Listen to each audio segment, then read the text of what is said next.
Hey guys, it's Katura with a guide for the special challenge in the Forbidden Forest for the Expecto Patronum.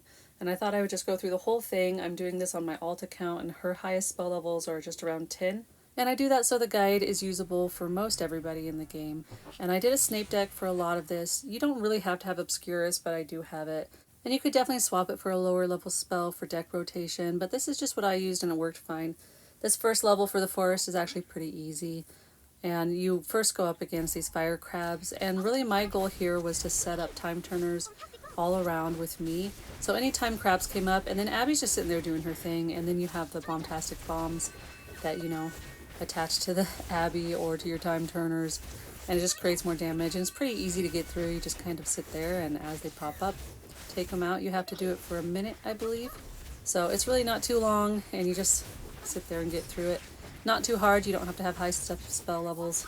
And I did pull out my McGonagall companion, but I should have waited because any companions you use, you won't be able to use in the other levels. So I should have just saved her because it really wasn't needed at all.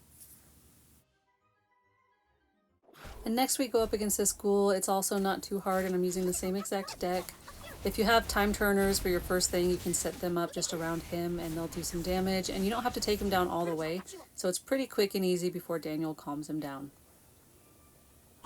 And you saw that I used Cass in that, and she was actually a really good companion for that, so you might want her for your second companion. Alright, next up is part 2, and this one is a lot more difficult than the first part. So I just really wanted to be sure I had a lower level deck. I'm using the same deck that I used in part 1, except for I do change it for one part when you go against the Grindylows. But for now, this is the deck that will work well, and let's just get right to it. So for this first battle, you just need to take out those blast-ended Skrewts, and it's really not too hard, especially as Snape, with his extra damage that he does. I got lucky and I had Incarcerus and Swooping Evil, and that took them out really fast. But Time Turner will work with Incarcerus, or even if you want to Obscurus, they actually go out pretty fast and easy. For these choices, I only choose green, otherwise you're going to give a benefit to the Fear Incarnate version of you, and make it so either she's healing or can do all that extra damage. Here's an example of her just healing nonstop. No matter how much you hit her with Glacius Maximus with all the companions, she's just going to heal. So you don't want to take those, no matter how tempting it is. Just don't take those ones and only go for the greens. With that said, let's go into the next challenge with the Grindylows, and this is similar to my Forbidden Forest version of the Grindylows. All I did was I got into my deck and then I just swapped out, I think, Swooping Evil for the Whomping Willow, because the Whomping Willow is going to pull them in. And then you can also pull them in with Accio or, of course, with Incarcerus, because you want to get them out of that water because they will just be able to heal in that water. So as long as they're out, you can do damage, and you also don't want to be sucked into the water, so I also put the tree up as kind of a barrier, even though they'll get me anyways. My mistake I made on this one that I did is I ended up putting, when I did get the tree, I put it too close to the water. I should have put it further away, because that makes it so they have further to travel and you can pull them back easier.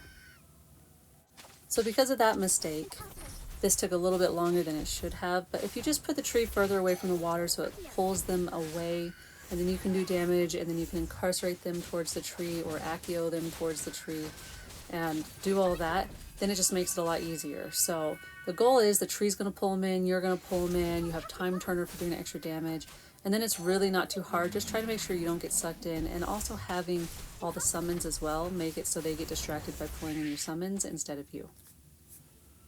And again, choose green. Don't choose the other ones. You don't want to give her any benefits. Just choose green and go on from there, because now you're at the boss challenge, which is pretty difficult and can take some time, especially because my health is so low because of my mistake with the Grindylows. So if you don't make the Grindylow mistakes, you might have higher health than I did.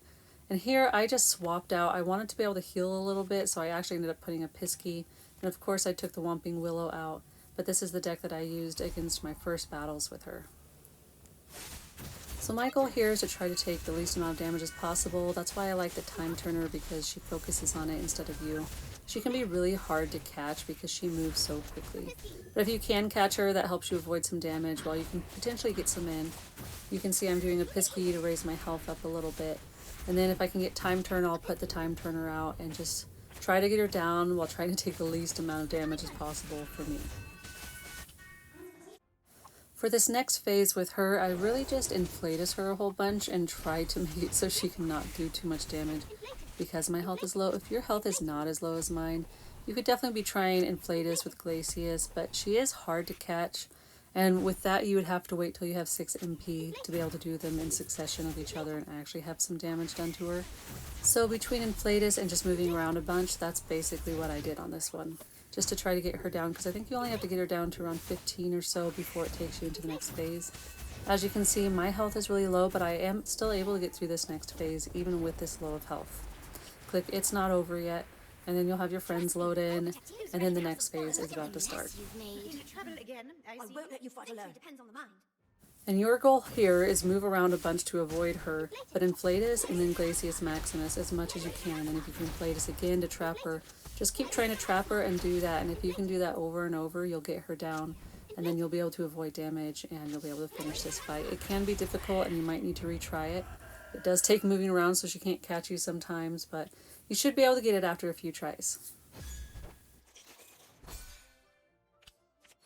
So this third and final level, your deck doesn't matter because it will give you the deck for running away from the Dementors. And this took me a lot last night. I'm actually better at it now because I had to redo it this morning, and then I redid it with her, and I actually got it on the first shot with her. And what I always like to do is first do that side along to the corner, and then I'm kind of zigzagging the whole way to try to avoid. Anytime you see that wind, go right into it and walk because it makes you move faster. And then all I do is I go between side along, prior for side along, and then I'll do a Niffler because I think it distracts them in the background and helps me take less damage. At least that's what I'm thinking is happening because it seemed to help. So those are the only things I use, is the side alongs and the Nifflers. But you know, side along with prior because you want to be able to heal because they will catch you sometimes. And you really just got to try to avoid being in the red, and even when you think you're out of it, sometimes they'll still get you and it's really annoying. I know this isn't very a normal guide because this is, you know, just dependent on how they move and how you move. Sometimes they get you, sometimes they don't. It just takes a while to really get it down. And you do have to watch your movement because you have limited movement. So I had tried using Snitch at one point, but it didn't. I worked better with doing the side alongs and the Niffler, and that's it. And it can be really hard because you could get caught in that red, and it's a lot of trial and error, a lot of moving side to side or zigzag, which wastes a little bit of your movement, but if you die, you die, so you can't get past it. Sometimes it's really a matter of getting lucky and not being caught in the red. But you can see she was able to get through it, and now I can go to the next phase, which is getting my Patronum. But I'm sorry that it's not like more, this is exactly the steps you need to take to defeat them, because it's really dependent on how the Dementors move during it. So it just takes practice on getting it, and sometimes it's just luck if you get hit or not, or if you're in the wrong spot or the right spot. So I would just suggest trying and just going from there, and hopefully you guys can get that. For this one, it really doesn't matter. You just try not to take damage because they're going to overtake you and then Harry's going to come. So this one you really can't do much except for run around and try not to take damage. And then you go through your whole Patronus quiz and you get Patronus, and I got a squirrel. And it's just an alt account, so okay, she'll have a squirrel, that's cool. And then you have your last challenge where your friends join you and Harry joins you. And the thing is, you want to go with your Patronus to be around as many Dementors as possible because it will just take them all out. So what I like to do is just cycle through all the cheaper spells and then go into a group of Dementors and just put my Patronus out, and it just takes them out, and it's actually pretty easy. And you guys can just see me cycling. You have to do it for a whole 60 seconds, which isn't too long, and you have your friends helping you, and they do put health out if you need it. But this one's really easy, which I'm glad because I really hated that run. I hated doing that run because it was bugged last night, so when I was so excited I finally beat it, and then it was bugged, so I was really irritated to have to do it again today. And I am sorry that it's not a just do this for the run, but it really can't be. You just have to learn the movement and hopefully get through it. But I hope these guides helped you out with the Expecto Patronum Forest Challenge. I appreciate you all, and thank you so much for watching.